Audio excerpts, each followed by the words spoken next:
Dan yang kedua karena akreditasinya juga sudah betul. Dan orang tua saya juga bilang, dan itu banyak waktu pada saat itu kan peminatan saat ini waktu itu program kekhususan udah ada banyak, jadi nanti pun di suatu masa kamu menemukan suatu minat di dalam perjalanan, kamu bisa memilih dari banyak peminatan tersebut. Akhirnya saya mempertimbangkan benar juga gitu kan. Nah pada akhirnya ya sudah saya memutuskan untuk di Fakultas Hukum Trisakti pada saat itu.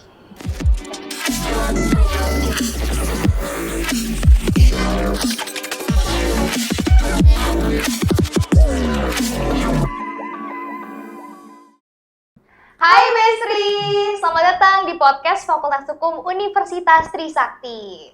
Satu hukum, Hukum bersatu. Tak kenal maka tak sayang, perkenalkan nama saya Sheryl Tasya Gunawan, mahasiswi Fakultas Hukum Universitas Trisakti Angkatan 2021. Dan rekan saya? Hai Besri, perkenalkan nama saya Nadira Baisa, mahasiswi Fakultas Hukum Universitas Trisakti Angkatan 2021 juga. Nah, kebetulan di sebelah kanan saya sudah ada Abang Dr. Alphonsus Endut, SHMH. Dan di sebelah saya juga nih, ada Karib Kasiaan, SH. Halo Bang. Halo Kak. Halo Bestri. Dan kebetulan kita juga kehadiran teman-teman mahasiswa dari FH loh teman-teman. Oke Cek, kita nggak sendirian nih Cek. Di studio ini sudah ada teman-teman kita, mahasiswa dan mahasiswi Fakultas Hukum juga nih. Betul. Hai Bestri. Hai teman-teman. Oke, mungkin Abang bisa kenalin diri Bang, izin untuk dari angkatan berapa, lalu juga sekarang berprofesi sebagai apa Bang? Ya, kebetulan saya S1 di Fakultas Hukum Universitas Trisakti di angkatan 2004. Waktu itu ambil peminatan hukum acara, kemudian lanjut lagi di S2 tahun 2009, ambilnya hukum bisnis, dan terakhir di S3 di 2019. Itu saya juga mengambil doktor ilmu hukum di Universitas Trisakti dan sudah wisuda di 2023. Wah. Jadi lengkap semuanya. Tiga-tiganya dari satu ya Bang. Fakultas Wah, Hukum keren Universitas Bestri. Trisakti. Dan baru tahun lalu ya Bang Api lulusnya ya? Iya. Wah, keren banget. 3 gelar di Sekaligus borong aja, sekaligus. Mantap sekali. Real Bestri. Real Bestri. Siap. Oke nih Cek, di sebelah aku juga udah ada Karib Kasiaan SH. Mungkin Bestri pengen mengenal lebih dalam kakak dulu angkatan berapa dan mungkin ambil peminatan. Baik teman-teman Bestri, saya Ripka Sihaan. Dulu saya Fakultas Hukum Universitas Trisakti angkatan 2015 dan selesainya 2019. Dan peminatannya hukum internasional. Oke, hukum internasional nih Cek. Dan Karibka ini ketika lulus kita baru masuk. Iya. Maba ya. Jadi udah lulus SH kita maba. Oke, mantap. Saya dengar katanya Karibka itu di Kemenlu ya, Mbak Kak? Iya, betul. Diploma. Ya, real. Jadi penjurusannya tuh internasional, jadi diplomatik. Oke. Mungkin kita lanjut aja ya. Kita berbincang-bincang lebih dalam lagi nih. Kalau kita flashback nih Bang, Kak, izin. Jadi kalau dulu waktu SMA, apakah abang-abang tuh emang udah berminat untuk masuk ke FH atau tiba-tiba gitu pengen FH aja? Oke. Waktu SMA memang belum pernah kepikiran tuh masuk Fakultas Hukum. Jadi waktu itu memang guru di SMA waktu itu bilang, kamu nilainya tuh paling bagus tuh di PPKN, Pendidikan Pancasila dan Kewarganegaraan. Nah kebetulan juga ibu saya kan juga sarjana hukum, juga dia bilang, kalau PPKN-nya bagus, gimana kalau ambil Fakultas Hukum? Nah, jadi dari situ saya memutuskan untuk ambil Fakultas Hukum. Nah, setelah mau ambil Fakultas Hukum, saya ikut SPMB waktu itu. Nah, kebetulan SPMB-nya dapat itu di luar kota. Cuma karena di luar kota dan pertimbangan mau dekat dengan keluarga, jadi akhirnya saya ambil swasta. Nah, pilihan saya waktu itu kenapa Trisakti? Karena ini kampus pahlawan reformasi. Betul sekali. Namanya itu udah sangat bagus. Betul. Kenapa? Karena udah berkontribusi nih untuk reformasi kita. Jadi untuk negara ya. Udah mantap waktu itu masuk Universitas Trisakti. Jadi itu sejarahnya. Wah. Jadi benar-benar terarah ya, Bang. Jadi bukan betul. yang, aduh mau kemana, benar-benar real diarahkan. Betul. Karena di Fakultas Hukum di Jakarta ini kan banyak. Cuma ada yang satu kampus pahlawan reformasi, yaitu di Universitas Trisakti. Jadi udah nyata nih perubahannya. Betul banget. Tapi artinya Bang Alphonse dari Jakarta ya Bang ya, asli? Iya, sama. Jadi kita sudah pilih. Oke. Kalau Karibka gimana Kak? Baik, jadi kalau saya dulu itu pas SMA jujur belum terpikirkan untuk masuk Fakultas Hukum. Karena ceritanya saya dulu itu dari jurusan IPA, jadi memang dulu tuh kepikirannya untuk melanjutkan studi di hal-hal terkait dengan keIPA-an, misalnya kedokteran, iya, atau gitu teknik. Ya, teknik. Nah, jadi pada saat itu saya masih bingung ya mau melanjutkan di bidang IPA atau sedikit melenceng nih gitu kan. Iya. Akhirnya saya waktu itu pas udah last minute mau lulus SMA, baru saya curhat ke orang tua saya gitu kan. Waktu itu saya sempat daftar juga di teknik sipil Trisakti gitu dan lulus gitu kan. Tapi ketika mau melanjutkan, saya berpikir kayaknya this is not myself gitu. Saya merasa kurang enjoy belajar di IPA gitu kan. Kebetulan memang pas SMA dulu saya sudah aktif juga untuk ikut lomba-lomba debat gitu ya. Terus hal berbau ke IPS-an gitu kan. Akhirnya orang tua saya bilang, gimana kalau misalnya hukum aja gitu kan. Akhirnya orang tua saya bilang, kalau hukum apa? Karena memang saya belum riset di mana gitu kan. Dan juga di kota apa dan sebagainya. Akhirnya orang tua saya bilang, gimana kalau misalnya fakultas hukum Trisakti juga gitu kan. Langsung di-mention gitu Iya, ya? langsung saya bertanya kenapa Trisakti lagi gitu kan. Karena teknik sipil udah Trisakti, kemudian kenapa hukum Trisakti. Kemudian orang tua saya bilang, karena satu itu terkenal gitu kan. Bahkan saya kan bukan dari Jakarta ya, dari Kalimantan Timur, dari daerah gitu. Dan memang jujur di tempat saya Trisakti udah terkenal, udah dikenal gitu kan. Alumni juga melalang buana gitu ya? Bisa dikatakan demikian gitu kan. Siap. Dan yang kedua karena akreditasinya juga sudah A. Betul. Dan orang tua saya juga bilang, dan itu banyak waktu pada saat itu kan peminatan saat ini waktu itu program kekhususan udah ada banyak, jadi nanti pun di suatu masa kamu menemukan suatu minat di dalam perjalanan, kamu bisa memilih dari banyak peminatan tersebut. Akhirnya saya mempertimbangkan benar juga gitu kan. Nah pada akhirnya ya sudah saya memutuskan untuk di Fakultas Hukum Trisakti pada saat itu. Oke. Wow, jadi memang sudah ada minat juga tapi ya, Bang Kak, emang sudah ada minat juga ya. Oke, kalau gitu penasaran nih Bang Kak, waktu Kakak sama Abang masih di FH, ikut organisasi nggak Bang Kak? Iya, waktu S1 saya ikut organisasi mahasiswa ya namanya. Waktu itu OTF namanya Satgas. Oh, Satgas. Gitu. Jadi ini agak unik nih, kenapa saya bisa masuk di Satgas. Jadi waktu itu dikumpulin di Gelantan mahasiswa, setiap mahasiswa baru kan memang dikumpulin. Jadi waktu itu memang kakak-kakak senior, abang-abang senior ini yang Satgas nih kumpulin yang anak laki-laki nih, ayo masuk ke toilet semua. Gitu. Nah di dalam toilet itu dibilang, siapa di sini mau jadi laki-laki sejati? Langsung dipertanyakan siapa yang mau dia kan? Nah waktu itu kebetulan saya menyadari diri saya ini agak cupu nih. Gitu. Nah akhirnya saya mau jadi laki-laki sejati, itu awalnya. Nah ketikanya pelantikan, saya baru tahu ini memang laki-laki sejati. Karena pelantikannya benar-benar pelantikan motivasi ya sama senior ya.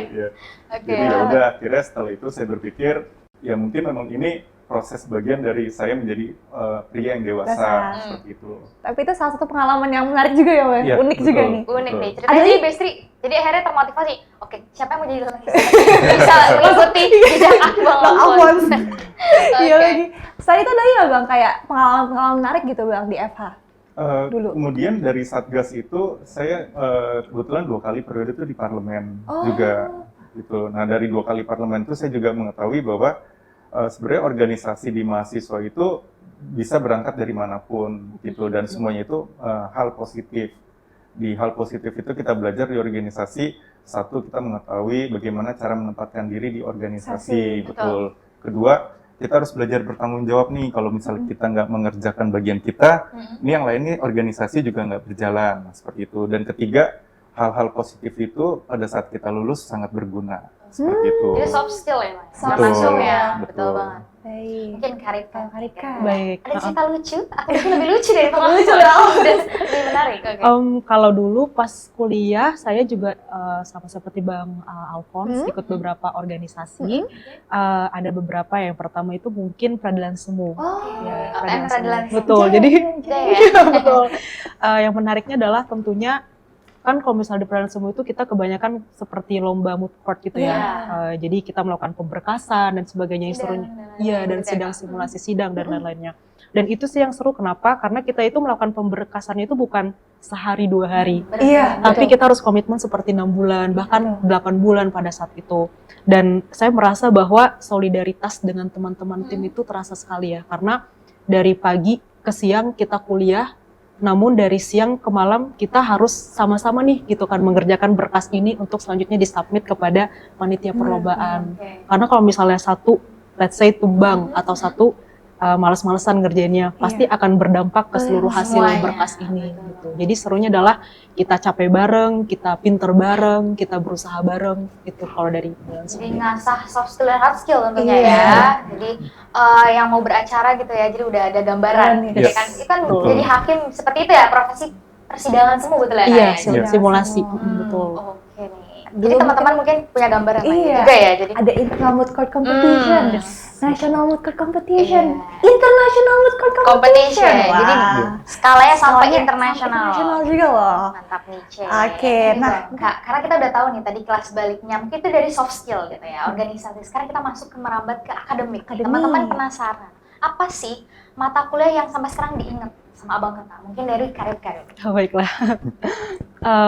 Tentunya banyak ya. Kenapa? Karena saya merasa belajar di Trisakti itu lingkungannya itu sangat-sangat mendorong saya untuk semangat belajar ya. Terutama dari lingkungan pertemanannya, lingkungan dosennya juga sangat membantu untuk kita belajar. Dan juga untuk pelajarannya mungkin karena memang saya passion gitu ya sama peminatan program peminatan hukum internasional. Jadi saya sangat enjoy belajar setiap mata kuliahnya. Jadi mungkin bisa dikatakan hampir semua mata kuliah, terutama di peminatan hukum internasional, saya suka, seperti hukum pengungsi, hukum HAM internasional, kemudian hukum penyelesaian sengketa, dan yang paling saya suka itu sebenarnya hukum internasionalnya itu sendiri. Jadi sebelum kita masuk ke khususan kan ada satu mata kuliah yang kita harus lulus nih, wajib betul gitu ya, betul. Kak, ya? Jadi sebelum saya memilih peminatan itu, saya bertanya-tanya bagaimana sih sebenarnya hukum internasional itu. Dan saya dapatkan secara prinsip, materi-materi dasar semuanya di hukum internasional ini. Jadi kenapa ini sangat memorable? Karena satu, saya suka, dan yang kedua memang inline sama apa yang saya kerjakan saat ini. Makanya sampai masih teringat gitu. Jadi selaras gitu Iya, ya dari iya. awalnya Kak, ya. Dan teman-teman mungkin punya gambaran juga nih. Jadi apakah misalnya bisa nih hukum nggak hanya di lingkup Indonesia aja ya kan? Kakak buktinya sendiri. Jadi bukti nyata bahwa hukum tuh luas sekali. Betul. Apalagi sampai skalanya internasional nih Yes. gitu. Dan Trisakti, apalagi fakultas hukumnya menyanggupi gitu loh. Ada peminatan Yes, begitu. benar. Oke, mungkin ke Abang nih, Bang Alfa. Nah, Alphonse. Iya. Kalau mata kuliah yang paling berkesan mungkin hukum keluarga waris Islam kalau buat saya. Loh. Itu Dan mata sampai kuliah yang sekarang, gitu-gitu iya. kan ya Bang ya? Sampai sekarang masih berkesan. Kenapa? Kenapa tuh? Karena mata kuliah itu pertama istilahnya tuh istilah yang bukan bahasa Indonesia. Oh iya. Kedua, ada perhitungan untuk ahli waris di tingkat 1, tingkat 2, Dua, dan tiga. itu masing-masing Pergolongan ada gitu ya, betul, golongan. ada perhitungannya. Iya. Dan yang waktu itu saya ingat itu ketika kita salah menjawab soal, nilai kita juga hancur nih. Makanya kenapa sampai sekarang berkesan, saya mati-matian tuh waktu itu. Betul. Saya belajar, saya harus menghafalkan, ini yang mana nih ya, ahli waris yang mana ya, ini anak sah atau bukan. Gitu. Betul, setuju. Jadi sampai sekarang walaupun nggak kepake, tapi tetap paling berkesan, Berkesan. ya itulah hukum Itu keluarga ya, waris bener Islam. banget. Betul. Tapi emang dirasakan ya Emang Ci, sama dirasakan. kita ya. Waris tuh kayak katanya anak hukum tidak hitung-hitungan. Hitungan. Bang. Iya. Ini buktinya guys. Ada waris, ada Ada pajak. yang gitu ya. Ya, betul. Kalau salah perhitungan dikit, salah yang terima warisan. Iya kan? Benar banget. Betul banget. Dan juga mungkin kalau sekarang kita di FH juga ya, banyak kayak mata kuliah yang kadang tuh dosen-dosen yang killer, yang Yes. mungkin agak tegas gitu ya, itu malah jadi Memorable. memorable ya, jadi memorable gitu. Mungkin nggak ada yang galak kalau dosen-dosen, tapi disiplin. Disiplin. Sehingga para alumninya kita lihat Iya, luar biasa, biasa. gitu ya. Oke nih. Oke, Cek. Mungkin next nih kita akan mengulas lebih dalam mungkin hal-hal yang menarik lagi dari Abang dan Kakak nih. Oke, tadi kita udah berbicara ada akademik, terus ada Yes. organisasi. Yes. Bang, Kak, sebenarnya kalau dari semua itu Bang, dari akademik organisasi itu berpengaruh nggak sih ke profesi Abang Kakak sekarang ini?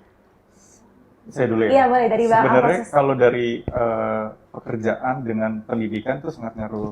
Apalagi saya juga di BUMN Konstruksi menangani hukum capital market. Gitu. Jadi memang hukum yang dulu dipelajari itu juga muncul lagi. Gitu. Jadi kenapa saya berpesan bagi para bestri yang mau mendaftar di Fakultas Hukum, ketika masuk, ayo belajar dengan semangat. Kenapa? Yes. Karena ini pintu menuju masa depan. Depan. Betul. Betul. Dan ketika kita kuliah pun juga nilai kalau bisa bagus, Bagus. gitu. Kenapa? Karena setelah nilai transkrip itu keluar, kita nggak bisa rubah lagi. Iya, Dan benar. kalau udah lulus, ya tinggal kenangan seperti itu. Jadi tidak bisa diulang betul. ya. Jadi pada saat kita menjalani kuliah, menjalani dengan sebaik-baiknya. Gitu. Mungkin nggak harus perfect, tapi sebaik-baiknya. Sebaik-baiknya, Gitu. sebisa mungkin ya, Betul. sebagus mungkin. Betul. Jadi harapannya pada saat lulus, yang mencari kerja kan juga banyak Iya. nih, betul. Jadi kita bisa minimal kita berqualified lah, seperti itu. Ada value dalam diri kita. Ada value yang berbeda juga ya Bang, ya. Betul. Di lapangan kerjaan mungkin saya juga sering dengar gitu, harus punya suatu kualifikasi yang beda juga supaya bisa Betul. bersaing di lapangan pekerjaan Betul. ya Pak. Kita bisa bilang kita pinter, tapi kalau ditanya transkrip nilainya berapa sih, Nah. gitu. Kan kalau orang hukum tuh ngomong hitam di atas putih, Putih, gitu. iya. Jelas. Oke, Jelas. oh kamu pintar, nilai kamu berapa Berapa? nih, gitu. Benar-benar. Jadi emang benar-benar harus real gitu. Real. Betul.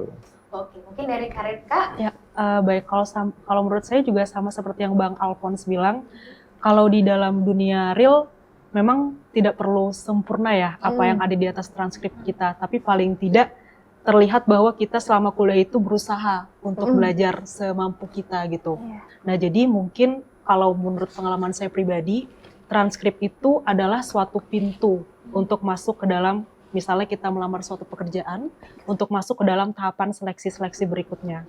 Jadi mungkin secara administratif, transkrip nilai itulah yang menjadi pintu utama.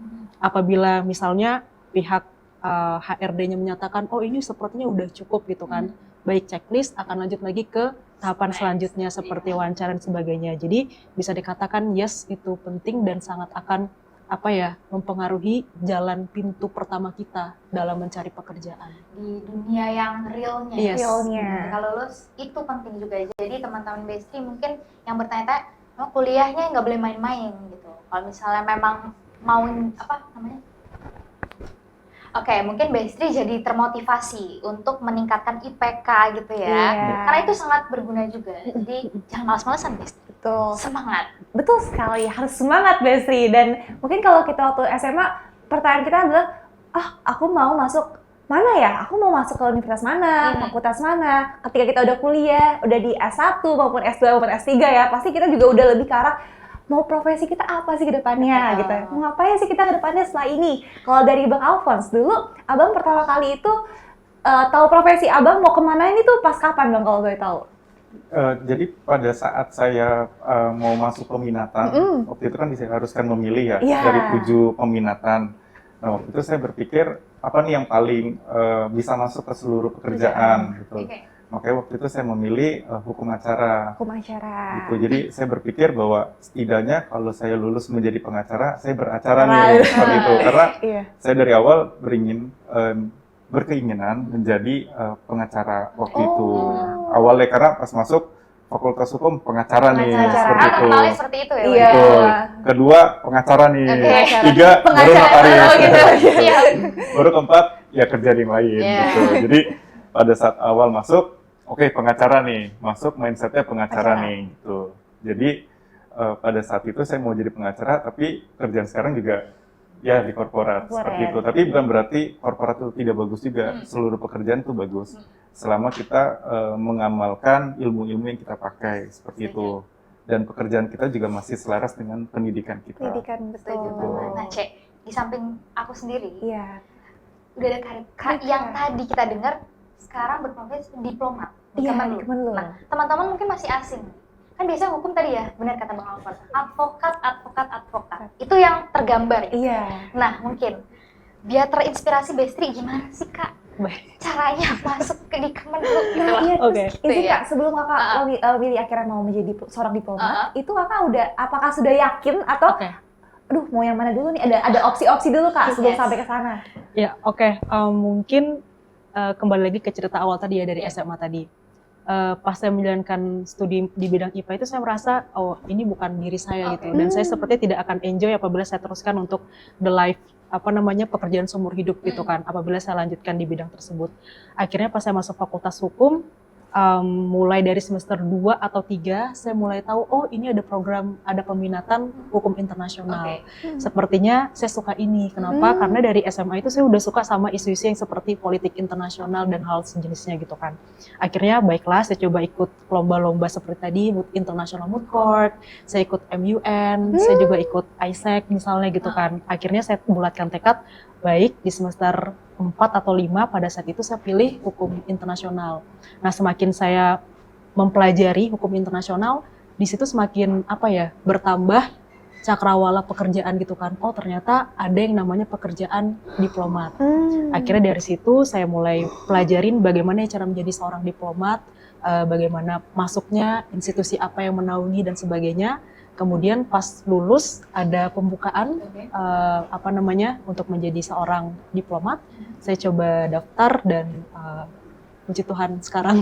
Alhamdulillah. Gitu, Jadi begitu step by stepnya. Selaras sekali dengan harapan, cita-cita, tapi terbuka jalannya. Tapi terbuka jalan semesta. Oke, Cek. Mungkin kita akan tahu nih, kan itu dari sisi akademik ya, Cek ya, Kak Abang. Kita juga harus meningkatkan soft skill. Tadi kita lihat kan kelas baliknya, Abang dan Kakak ini ikut organisasi. Nah, pentingnya organisasi. Kan tadi sangat penting. Akademik.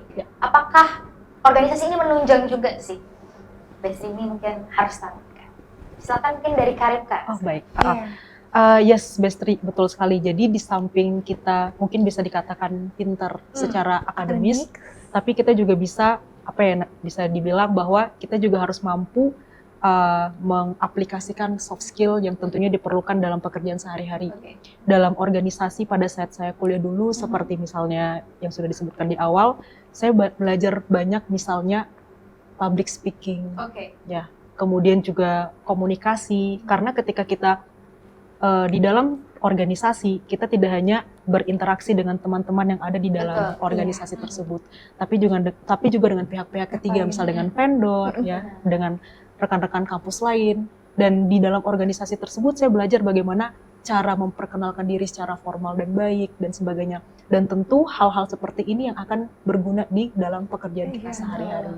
Jadi mungkin selain secara akademik kita harus pintar, tapi kita juga harus mempunyai soft skill yang mungkin bisa kita latih selama kita di dalam organisasi tersebut. Oke, jadi tadi nilai untuk jalan masuknya, tapi ini soft skill untuk pegangannya ya? Nah, di dalam dunia pekerjaan itu sendiri, begitu ya Kak ya? Silakan Abang Alfon. Iya, kalau menurut saya organisasi itu penting. Seperti kita masuk suatu organisasi, mungkin dia olahraga, itu juga ada positifnya. Betul. Nah, kalau waktu bisa diulang, saya juga akan ngambil banyak organisasi zaman dulu.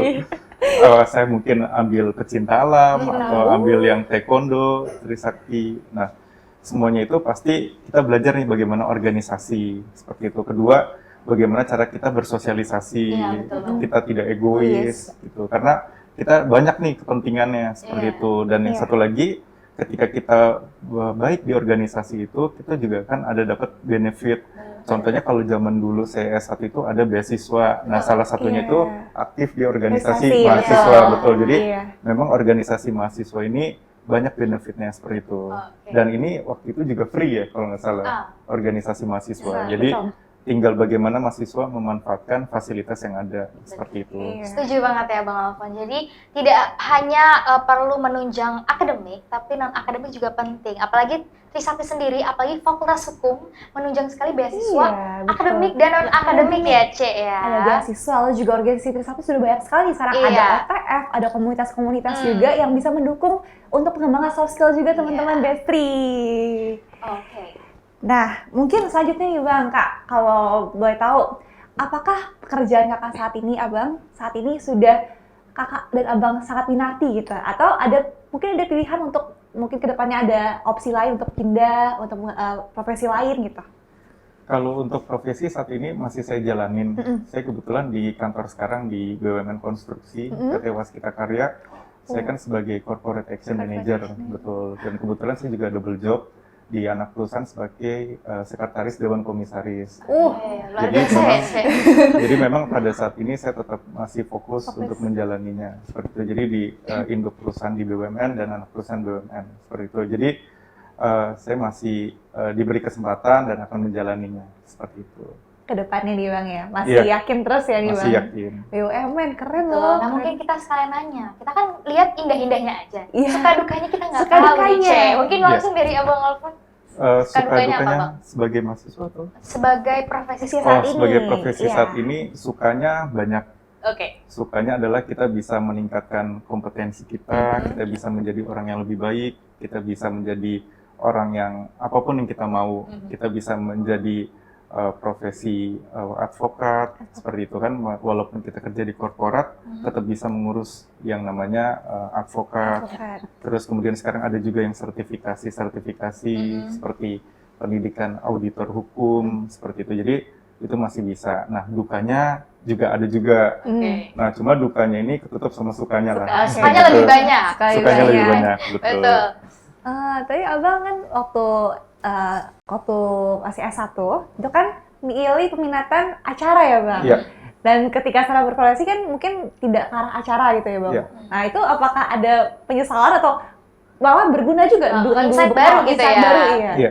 Sebenarnya untuk acara itu adalah sebagai jalan akhir supaya kita menyelesaikan permasalahan hukum itu. Jadi pada saat di hukum acara yang harus dipahami itu adalah suatu metode atau jalan untuk kita menyelesaikan acara, betul. Apakah itu acara pidana ataukah acara perdata. Seperti itu. Jadi pada saat pekerjaan pun itu juga melengkapi. Contoh misalnya di capital market itu kan ada penyelesaian sengketanya melalui apa. Nah, hukum acaranya pakai di waktu ilmu S1, betul. Membantu ya, betul. Ini jadi saling melengkapi lah. Jadi istilahnya S1 udah melengkapi, kalau nanti worst case-nya seperti apa sih gitu. Dan di pekerjaan dilengkapi lagi seperti itu. Karena memang ilmu hukum itu saling berkesinambungan, walaupun peminatan itu beda-beda, seperti misal hubungan internasional, acara, tapi harus tahu pokoknya itu. Jadi mempelajari semuanya di mata kuliah pokok, betul ya Bang Kakak ya? Jadi terus pas S2 abang juga milih peminatan bisnis ya bang tadi? Dulu hukum bisnis di S1 sudah ada kan bang atau? Iya, di S1 udah ada peminatan hukum bisnis, kalau nggak salah peminatan pertama ya. Pertama, betul. Ya, betul. Masih ya. Betul, jadi waktu itu nggak ambil hukum bisnis karena saya pikir saya harus menguasai nih hukum acaranya. Kenapa? Kalau hukum material itu kita bisa membaca. Kita baca peraturan, kita bisa mengerti dan memahami. Tapi kalau hukum acara itu kita harus belajar nih. Belajar dari siapa? Dari dosen-dosen, dari praktisi, seperti itu. Jadi saya berpikir ketika saya memahami hukum material itu bisa saya pelajari sendiri. Cuma kalau hukum acara saya perlu bantuan dari dosen. Jadi waktu itu kenapa saya memilih peminatan hukum acara seperti itu. Ya, apalagi dosen-dosen Trisakti ini sangat-sangat kompeten di bidangnya, apalagi di acara tersebut ya Bang ya. Jadi sangat terbantu mencetak alumni-alumni seperti Abang Kakak di sebelah kita, betul tentunya. Mungkin kita beralih ke Karipka dulu. Gimana tuh Kak, kalau misalnya Kakak sendiri? Mungkin kalau suka duka dalam profesi sekarang, seperti saya katakan di awal tadi, saya sangat inline dengan apa passion saya pada saat kuliah, pekerjaan saat ini. Jadi mungkin sukanya tentunya banyak, terutama di pekerjaan saya saat ini menuntut saya untuk terus belajar. Karena setiap harinya tentu ada pekerjaan baru, isu-isu baru. Jadi apabila kita tidak, misalnya kita malas membaca atau kita malas belajar, ilmu kita akan di situ-situ aja. Iya, padahal pekerjaan kita sifatnya dinamis. Jadi tentunya yang sukanya itu adalah membuat saya terus belajar, terus membaca. Nah, mungkin dukanya adalah apa ya? Waktunya sih. Mungkin waktunya, betul. Karena pekerjaan yang ada saat ini kan sifatnya dinamis. Sedangkan waktu kita hanya 24 jam gitu. Jadi bagaimana kita saya pribadi sebisa mungkin untuk memanage waktu yang ada, catch up dengan isu-isu yang ada dengan memanfaatkan waktu yang terbatas ini, begitu. Jadi Bestri tahu untuk Karipka sendiri selaras gitu kan, dari saat mengambil peminatan dan pekerjaan yang ditempuh sekarang selaras. Lalu insight baru dari Bang Alvan adalah tadi gitu, ada peminatan yang menunjang juga ya praktek bekerjanya di lapangan. Jadi nggak sia-sia Bestri, mau kita ngambil penjurusan apapun, itu akan tetap terpakai di dunia kerja. Betul banget, bisa nyambung dan berkesinambungan ya tentunya Bestri. Dan di sini Bang Alphonse kan tadi udah cerita sedikit nih Bang ya untuk S2, S3 nih. Kalau menurut Abang sebenarnya dari sarjana hukum apakah perlu untuk melanjutkan magister hukum Bang? Dan juga untuk doktor? Oke, ini pandangan pribadi ya. Iya, pandangan pribadi. Ketika saya lulus S1, saya berpikiran sarjana itu banyak waktu itu. Sarjana hukum itu banyak. Di angkatan saya 2004 itu satu angkatan 700 mahasiswa. Wow. Nah, pada saat itu saya berpikir kalau 700-nya ini lulus, mencari pekerjaan di Jakarta, saya akan kalah. Seperti itu. Jadi saya berpikir sambil saya cari kerja, saya melanjutkan lagi ke S2 gitu. Jadi pada saat saya S2, saya lulus, saya juga berpikiran, wah ini lulus S2 juga banyak nih saat ini.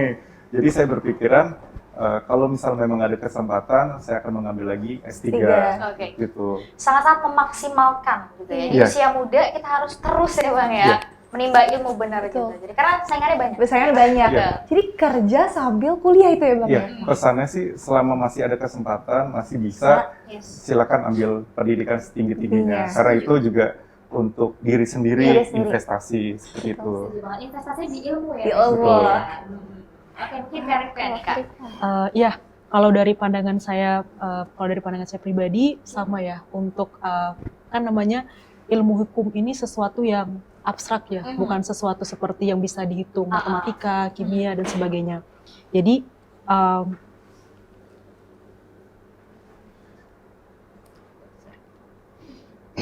kalau menurut pandangan saya pribadi bahwa untuk melanjutkan studi di magister ataupun strata 3 untuk ilmu hukum ini menurut saya sangat penting ya. Kenapa? Seperti sudah saya jelaskan di awal tadi bahwa ilmu hukum ini sesuatu yang abstrak.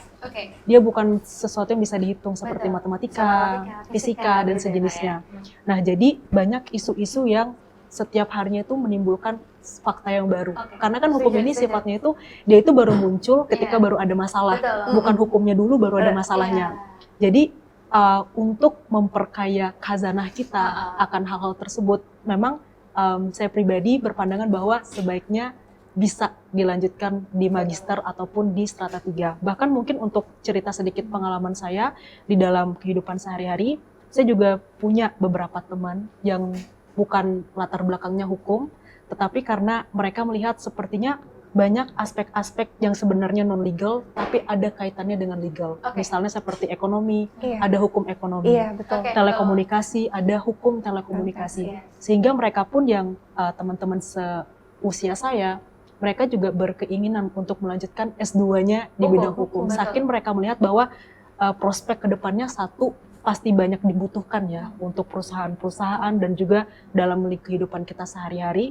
Dan yang kedua, ilmunya itu pasti bermanfaat karena bisa diaplikasikan dalam berbagai aspek. Gitu. Kita lihat isu hukum sangat luas kan, makanya sangat butuh profesi yang menunjang masa-masa hukum yang terbaru. Dan kebetulan Indonesia adalah negara hukum. Betul banget, Ce. Jadi harus ditunjang oleh sumber daya manusia yang mumpuni dan kompeten. Kalau kita lihat nih, Abang Kakak, peristiwa hukum yang terjadi akhir-akhir ini, apa ada sih Abang Kakak selaras gitu, berkesinambung? Oke, mungkin kita pernah dengar nih, Ce. Akhir-akhir ini lagi viral isu-isu peristiwa hukum ya, permasalahan hukum yang lagi hits gitu. Apa mungkin gimana tanggapannya Abang Kakak menyikapi dengan profesi yang sedang dijalani? Apakah? Ya kan? Benar kan? Anak-anak. Bentar dulu dong. Aman? Bisa Kak. Sorry. 7 menit. Nggak usah ya? Nggak usah. Oke. Dan kebetulan sekarang kita sudah dihadiri juga nih ada teman-teman mahasiswa Bestri yang juga sudah mempersiapkan pertanyaan-pertanyaan terbaiknya untuk Bang Alphonse dan juga Karipka. Mungkin dari teman-teman Bestri, apakah ada pertanyaan? Hai, terima kasih Sheryl dan Nadira. Halo Sobat Bestri dan juga kakak-kakak, abang dan kakak. Saya Aliza dari Fakultas Hukum, Angkatan 2021. Izinkan saya bertanya ke Karipka mengenai profesi kakak saat ini. Tentu saja hal tersebut adalah suatu hal yang sebenarnya sangat high class ya Kak ya kalau bisa kita bilang. Namun juga tetap sedikit asing di antara kita. Bagaimana ya Kak caranya kira-kira agar kita dapat meningkatkan value kita di tempat kerja dan juga bagaimana nih caranya agar kita tetap menciptakan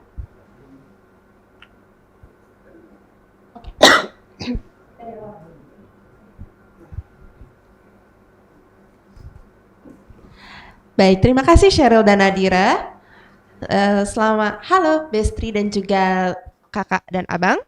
Saya Aliza dari Fakultas Hukum Universitas Trisakti Angkatan 2021. Izinkan saya bertanya ke Karipka tentu saja saya ingin bertanya mengenai profesi kakak. Itu profesi yang sangat menarik. Saya sangat tertarik dengan profesi kakak. Pertanyaan saya di sini yakni, bagaimana ya cara kita agar meningkatkan value kita di tempat kerja kakak yang seperti kita ketahui sepertinya profesi kakak ini sangat fast pace gitu ya, dan kemudian juga bagaimana caranya agar kita tetap menciptakan suasana atmosfer pekerjaan yang enjoyable namun kita juga tetap profesional. Mungkin begitu kakak, dan selanjutnya rekan saya.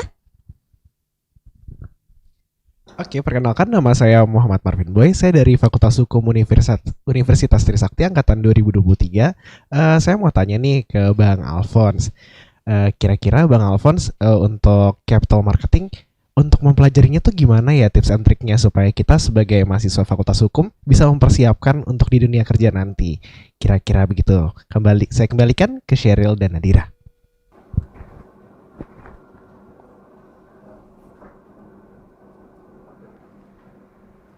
Oke, Cek. Mungkin karena teman-teman udah bertanya nih dan penasaran mungkin jawaban dari abang kakak, mungkin dari Karipka dulu. Untuk pertanyaan pertama, silakan Karipka. Ladies first. Ya, baik. Terima kasih Sobat Bestri. Terima kasih juga untuk teman kita Aliza atas pertanyaannya. Pertama itu bagaimana kita bisa meningkatkan value kita ya dalam pekerjaan. Dan yang kedua bagaimana kita bisa menciptakan atmosfer yang enjoyable atau nyaman dalam bekerja tapi juga tetap mempertahankan profesionalitas.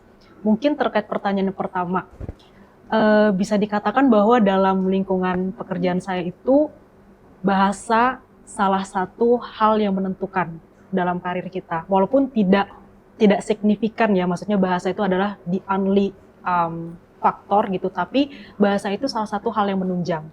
Nah, misalnya dalam institusi saya bisa dikatakan bahwa bisa berbahasa Inggris itu sudah bukan merupakan lagi kewajiban, tapi memang keharusan. Nah, jadi karena setiap orang itu diasumsikan bisa bahasa Inggris, bagaimana kita bisa berbeda dari yang lain. Kalau saya pribadi berpandangan ada baiknya apabila kita bisa juga misalnya berbahasa yang lain. Contohnya bahasa yang saat ini sering kita gunakan dalam pergaulan internasional itu ada bahasa Prancis, bahasa Spanyol, bahasa Mandarin ya, karena kita saat ini sedang berhubungan juga secara bilateral dengan RRT, kemudian juga bahasa Arab ya, karena banyak WNI kita di daerah Timur Tengah dan sebagainya, dan juga mungkin bahasa non PBB ya, seperti bahasa Jepang, bahasa Jerman, itu juga sangat menunjang untuk meningkatkan value kita. Nah, mungkin sedikit cerita juga dari pengalaman pribadi karena saya juga bekerja di bidang hukum dan perjanjian ekonomi, jadi mungkin banyak draft-draft yang berbahasa non-Inggris misalnya seperti bahasa Mandarin atau bahasa asing lainnya. Sehingga apabila kita punya kemampuan tersebut, itu akan menjadikan value tersendiri bagi kita bahwa kita bisa membaca ini, kita langsung paling tidak tahu inti dari MOU tersebut atau perjanjian tersebut. Mungkin itu yang pertama. Kemudian yang kedua itu bagaimana kita bisa menciptakan lingkungan yang enjoyable tapi juga profesional. Mungkin yang paling penting itu adalah bagaimana kita dapat membawa diri kita dalam pekerjaan dan dalam pergaulan. Nah, jadi pesan yang ingin saya sampaikan adalah know your timing, know your moment gitu. Jadi pastikan bahwa ketika kita misalnya ingin bercanda di kantor, kita harus tahu timingnya kapan dan kepada siapa kita berkomunikasi. Misalnya kepada atasan, kepada senior, kepada rekan sejawat, pasti ada cara-cara yang berbeda, jadi bukan treatment yang sama gitu kan. Tapi kita tetap harus juga fleksibel, jadi tidak kaku, tidak rigid, agar juga orang-orang nggak takut buat berkomunikasi sama kita ya gitu kan. Dan juga yang paling penting itu adalah jujur dan apa adanya aja gitu. Jadi jadi yang paling penting jadi diri sendiri dan niat kita tulus sih dalam bekerja, karena orang pasti tahu kok niat yang benar-benar tulus sama tidak tulus gitu. Jadi ya udah jadi apa adanya aja gitu. Oke. Nah, terima kasih banyak Karipka atas jawabannya. Gimana Bestri? Semoga terjawab pastinya. Jujur apa adanya. Wah, ini take note banget nih ya buat kita juga harus di note gitu ya. Oke, mungkin lanjut ke Bang Alphonse. Oke. Untuk menjawab pertanyaan tadi bagaimana memahami capital market ya.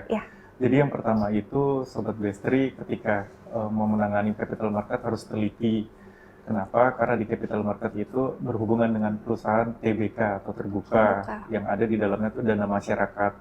Nah, pertama kali kita harus teliti mengenai transaksinya. Apakah transaksinya ini merupakan satu kesatuan ataukah suatu rangkaian yang terpisah seperti itu. Jadi memang kita harus jeli dan melihat di mana setiap transaksi ini juga dasar hukumnya juga masing-masing juga. Jadi memang yang kedua kita juga harus paham mengenai peraturan-peraturan yang ada, yaitu peraturan di pasar modal, apakah itu peraturan OJK, atau peraturan bursa efek, dan peraturan di Undang-Undang Pasar Modal yang sudah dirubah menjadi Undang-Undang P2SK. Seperti itu. Jadi memang kunci awalnya adalah bagaimana kita teliti.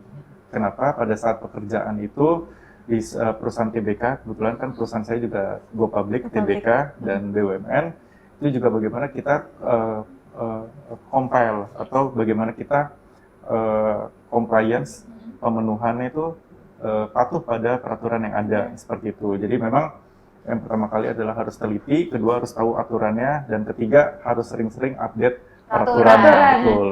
Jadi diharapkan karena peraturan di pasar modal ini kan dinamis, jadi sesuai dengan harapan investor itu sering berubah. Jadi kita harus sering mengupdate peraturan-peraturan yang ada. Jangan sampai menggunakan peraturan yang lama yang sudah tidak berlaku lagi ya Bang. Apalagi Indonesia nih cukup gesit pergerakannya terkait peraturan yang terus diperbarui. Kebetulan saya juga kewitan bisnis nih Bang. Jadi selaras dan kayak sebenarnya itu sih yang dikhawatirkan juga dengan banyaknya peraturan-peraturan yang diperbarui, ya harus terus update artinya Bang ya. Iya, betul. Oke. Nah mungkin dari Kak Ripka dan juga Bang Alphonse, ada nggak Bang Kak kesan-pesan untuk adik-adik, pesan-pesan bestri semua, untuk kita semua di sini, dan juga untuk teman-teman bestri nanti akan segera masuk nih ke Hausakti. Join ya. Join. Yang masih ragu-ragu gitu. Silakan. Abang Afan dulu? Oke. Pesan saya untuk para bestri yang mau masuk ke Fakultas Hukum Universitas Trisakti, saya berpesan supaya jangan ragu, ini pilihan yang bagus, Fakultas Hukum Universitas Trisakti. Kemudian kalau teman-teman bestri juga mau melanjutkan ke S2, sudah tersedia juga magister ilmu hukum, jadi tidak takut. Dan kalau misalnya masih mampu juga untuk melanjutkan ke doktor ilmu hukum, ini juga sudah tersedia sampai dengan S3. Jadi pada saat teman-teman bestri ini masuk S1, jangan khawatir pendidikannya tidak terhenti sampai sarjana aja. Karena ada beberapa tempat juga yang kita bingung nih mau S2-nya di mana. Nah di Trisakti ini baik dari S1, S2, S3-nya sudah ada. Dan seluruhnya itu sudah menghasilkan alumni juga yang baik seperti itu. Jadi jaringan alumninya itu juga sudah kuat. Jadi diharapkan ketika lulus para alumni ini saling bahu-membahu lah. Gitu. Saling support. Dan kebetulan sekarang FH juga sudah ada untuk program fast track. Jadi S1 dan S2 dalam waktu 5 tahun, Bestri. Jadi yang harusnya ditempuh 6 tahun, Abang. 4 dan 2 ya, Bang. Bisa langsung jadi 5. Jadi gelarnya SHMH. Efisien juga ya. Efisien juga. Jadi nggak perlu lama-lama. Iya, betul. Mungkin kalau dari Karifka. Ya, baik. Mungkin saya ada 2 pesan ya. Satu buat adik-adik yang akan mendaftar, dan yang kedua buat adik-adik yang sedang belajar di Fakultas Hukum ya. Mungkin untuk buat adik-adik yang baru akan mendaftar, mungkin pesan saya adalah saya menyarankan ya untuk mendaftar di Fakultas Hukum Universitas Trisakti. Kenapa? Sama seperti kasus saya dulu, saya jujur belum kepikiran untuk belajar di Fakultas Hukum, dan saya tidak tahu apa itu Fakultas Hukum gitu kan. Dan saya juga waktu itu tidak tahu Trisakti itu bagaimana dan seperti apa belajarnya, cuman karena pesan orang tua saya itu baik dan sebagainya. Jadi mungkin saya menyarankan adik-adik yang masih bingung, galau, pengen belajar apa dan di mana, Fakultas Hukum Trisakti, Fakultas Hukum Universitas Trisakti bisa menjadi salah satu opsi terbaik adik-adik. Kenapa? Karena satu, dia itu one of the best fakultas hukum di Indonesia. Dia terakreditasi A.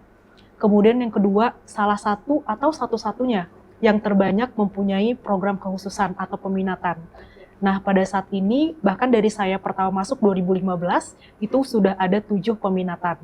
Nah, jadi buat adik-adik yang sekiranya masih galau nanti ingin belajar apa ya, atau pengen berprofesi apa, 7 peminatan ini sudah mewakili banyak sekali aspek-aspek pekerjaan. Misalnya seperti notaris, di hukum agraria, misalnya seperti hukum bisnis, corporate lawyer, dan sejenisnya. Nah, itu. Kemudian pesan yang kedua untuk adik-adik yang masih belajar, bukan saran ya, pesan saya adalah enjoy the ride, nikmati setiap kelasnya, pelajaran yang ada, karena ketika kalian sudah lulus, itu sudah dunia yang berbeda. Selama kuliah, jangan pernah mengeluh, belajarlah semampu kalian tapi jangan dipaksa, nikmati saja, dan semoga hasil kelulusan nanti bisa membawa adik-adik ke pekerjaan ataupun cita-cita kalian. Itu saja. Oke, terima kasih banyak Kak Rika. Sama-sama.